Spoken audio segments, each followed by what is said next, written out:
성부와 성자와 성령의 이름으로 아멘.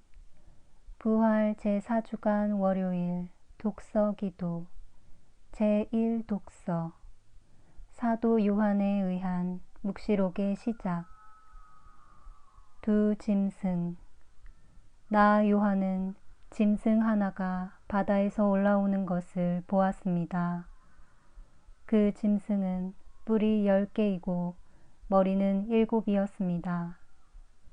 그 뿔에는 각각 관이 하나씩 씌워져 있었으며 그 머리마다 하느님께 모독이 되는 이름이 쓰여 있었습니다. 내가 본 그 짐승은 표범과 같았는데 그 발은 곰의 발과 같았고 그 입은 사자의 입과 같았습니다. 그 짐승은 그 용으로부터 힘과 왕위와 큰 권세를 받았습니다. 그 짐승은 머리 하나에 치명상을 입어서 거의 죽게 되었었지만 그 상처가 나았습니다. 이것을 본 온 세상 사람들은 놀랍게 여기며 그 짐승을 따라갔습니다. 그리고 그 짐승에게 권세를 준 용을 경배하였습니다. 또 그들은 짐승에게도 절을 하며 이 짐승처럼 힘센 자가 어디 있는가? 누가 이 짐승을 당해낼 수 있겠는가? 하고 외쳤습니다. 그 짐승은 큰 소리를 치며 하느님을 모독하는 말을 짓거릴 입을 받았고 42달 동안 세도를 부릴 권세를 받았습니다.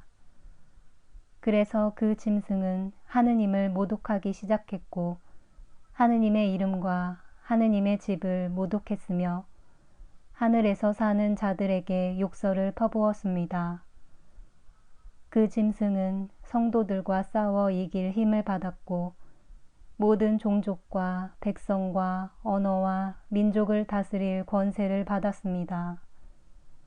그러므로 땅 위에 살고 있는 사람들 중에 죽임을 당한 어린 양의 생명책에 천지 창조 때부터 이름이 올라있지 않은 자들은 모두 그에게 절을 할 것입니다. 귀가 있는 사람은 알아들으십시오. 잡혀갈 사람은 잡혀갈 것이며 칼을 맞아 죽을 사람은 칼을 맞아 죽을 것입니다. 그러므로 성도들의 인내와 믿음이 필요합니다. 이번에는 또 다른 짐승 하나가 땅에서 올라오는 것을 나는 보았습니다. 그 짐승은 어린 양처럼 두 뿔이 있었으며 용처럼 말을 했습니다. 둘째 짐승은 첫째 짐승이 가진 모든 권세를 그 첫째 짐승을 대신하여 행사하고 있었습니다. 그리고 땅과 땅 위에 사는 사람들로 하여금 치명상에서 회복된 그 첫째 짐승에게 절하게 하였습니다. 또 그 짐승은 여러 가지 큰 기적을 행하며 사람들 앞에서 하늘로부터 땅에 불을 내리게도 했습니다. 그리고 그 첫째 짐승을 대신해서 행하도록 허락받은 기적을 가지고 땅 위에 사는 사람들을 현혹시켰습니다. 또 땅 위에 사는 사람들더러 칼을 맞고도 살아난 그 짐승을 위하여 우상을 만들라고 하였습니다. 그리고 둘째 짐승이 권한을 받아서 첫째 짐승의 우상에게 생기를 불어넣어 그 우상으로 하여금 말을 하게도 하고 또 그 우상에게 절을 하지 않은 사람들을 모두 죽이게도 하였습니다. 또 낮은 사람이나 높은 사람이나 부자나 가난한 자나 자유인이나 종이나 할 것 없이 모든 사람에게 오른손이나 이마에 낙인을 받게 하였습니다. 그리고 그 짐승의 이름이나 그 이름을 표시하는 숫자에 낙인이 찍힌 사람 외에는 아무도 물건을 사거나 팔지 못하게 하였습니다. 바로 여기에 지혜가 필요합니다. 영리한 사람은 그 짐승을 가리키는 숫자를 풀이해 보십시오. 그 숫자는 사람의 이름을 표시하는 것으로서 그 수는 666입니다. 승리하는 자는 흰옷을 입을 것이며 나는 생명의 책에서 그의 이름을 지워버리지 않으리라. 나의 아버지와 천사들 앞에서 그의 이름을 증언하리라. 할렐루야. 끝까지 견디어내는 사람은 구원받으리라. 나의 제2독서 성대 바실리오 주교의 성령론에서 성령께서는 생명을 주십니다. 우리에게 생명을 베풀어 주시는 주님께서는 우리와 세례의 계약을 맺으셨습니다. 세례의 계약은 죽음과 생명의 상징으로 구성되어 있습니다. 죽음의 상징은 물에 있고 생명의 보증은 성령에 있습니다. 이것은 왜 물과 성령이 연관되어 있는지에 대해 제기된 문제를 풀어줍니다. 세례는 두 가지 목적을 가지고 있습니다. 하나는 죽음의 열매를 맺게 하는 죄를 씻어버리는 것이고 다른 하나는 거룩함의 열매를 맺게 하는 성령으로 말미암아 살게 하는 것입니다. 세례의 물은 그 안에서 무덤처럼 영세자의 몸을 받아들일 때 죽음을 상징합니다.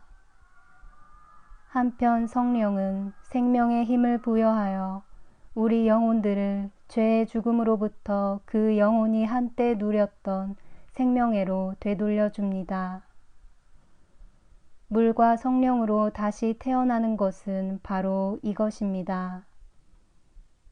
물에서 죽음이 이루어지지만 성령으로 말미암아 우리 생명도 이루어집니다.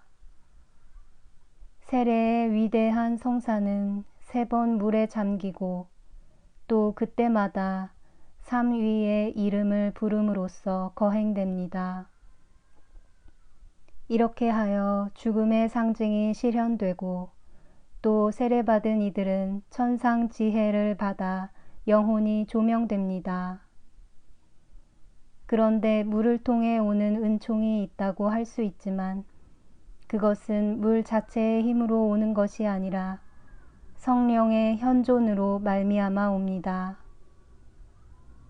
세례는 육체에서 때를 지워버리는 것이 아닙니다. 세례는 올바른 양심으로 새 생활을 시작할 수 있도록 하느님께 청하는 것입니다. 주님은 이 때문에 부활에서 나오는 생명으로 인도하는 하나의 준비 단계로서 복음적 생활을 가르쳐 주십니다. 즉, 우리는 분노를 피하고 어려움을 견디어내며 쾌락과 재물에 대한 애착에서 해방되어야 합니다. 이렇게 함으로써 우리가 후세에서 본성적으로 가지게 될 것을 미리 우리 마음의 상태에서 영적으로 가지게 됩니다. 성령을 통해 우리는 낙원을 되찾게 되며 하늘나라에 오를 수 있게 되고 다시 하느님의 자녀로 받아들여집니다. 또한 우리는 하느님을 우리 아버지라고 부를 신뢰심을 갖게 되고 그리스도의 은총에 참여할 수 있으며 빛의 자녀라 불리고 영원한 영광의 참여자가 됩니다. 한마디로 현세와 후세에서 온갖 축복의 충만함을 받습니다. 우리가 약속된 것을 믿음으로 희망할 때 후세에 누릴 이것들이 마치 지금 여기에 있는 듯이 거울처럼 보는 것입니다. 약속의 보증이 그러하다면 그 약속의 실제는 얼마나 좋겠습니까? 꽃이 그러하다면 그 열매는 어떻겠습니까? 우리의 죄악으로부터 벗어나 세례대에서 나올 때 성령의 비둘기가 교회가 방주로서 예표된 하늘로부터 파견되어 우리들에게로 날아와 하느님의 평화를 주시는도다. 알렐루야. 영원한 생명으로 건네주는 물의 성사는 복되도다. 성령의 기도합시다. 타락한 세상을 성자의 겸손된 순환으로 다시 일으켜주신 천주여, 우리 신자들에게 거룩한 즐거움을 허락하시고 당신의 구원을 받아 죄의 멍에를 벗어버린 우리로 하여금 끝없는 기쁨을 누리게 하소서. 성부와 성령과 함께 천주로서 영원히 살아계시며 다스리시는 성자 우리 주 예수 그리스도를 통하여 비나이다. 아멘.